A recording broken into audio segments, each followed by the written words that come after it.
안녕하세요. 퍼스트 성모학과의 이진혜 원장. 이경민 원장입니다.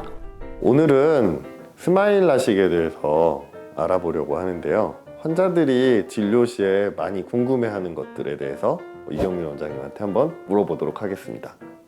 이경민 원장님이 수술을 많이 하는 원장님으로서 몇 가지 궁금한 사항에 대해서 알려줄 텐데요. 우선 마취는 어떻게 하나요? 마취는 점안약으로 해서 안약으로 마취를 하기 때문에 통증이 있거나 불편함은 전혀 없습니다.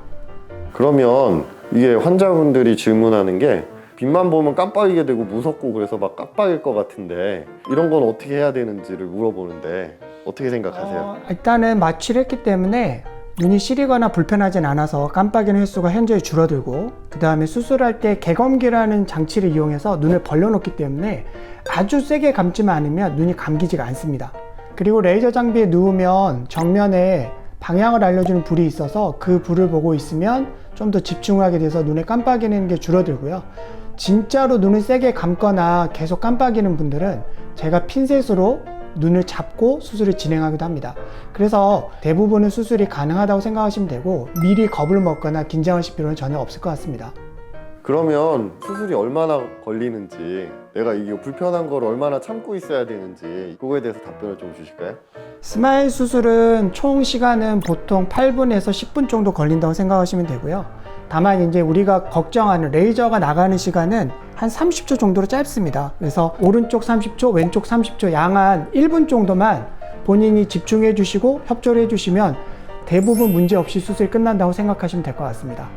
스마일 수술을 꼭 받고 싶은데 안 되는 경우가 있잖아요. 네. 그런 경우에 대해서 좀 알려주시죠. 일단은 제일 중요한 거는 각막 두께라고 생각하면 됩니다.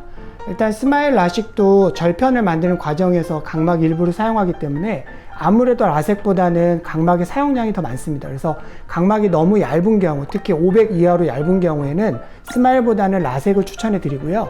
또 각막이 난시가 좀 심한 경우에 위아래 비대칭이 심한 경우가 있는데, 라섹은 토포 가이드라고 해서 각막 지형도를 이용해서 위아래 다른 부분을 서로 비슷하게 맞춰주면서 교정을 할 수가 있기 때문에 비대칭이 심한 경우에는 아무래도 스마일보다는 라섹을 권유하는 편입니다.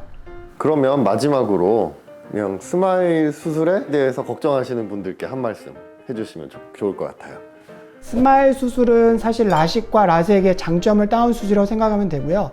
예전에는 라식의 가장 큰 문제는 절편의 문제였는데, 밤에 수술하고 집에 가서 이 절편이 붓는 동안에 눈을 만지거나 건드렸을 때 밀려서 주름이 생기거나 이 절편이 충격을 받았을 때 떨어져 나가거나 하는 문제들이 있었는데, 스마일은 2mm 정도의 작은 상처를 내서 나머지 부위는 다 붙어 있기 때문에 충격이 훨씬 강하고 건조증도 일반 라식에 비해서는 훨씬 더 적게 생기기 때문에 라섹과 거의 가까운 라식 방법이라고 생각하시면 되셔서 큰 부작용 없이 시력을 교정하실 수 있습니다.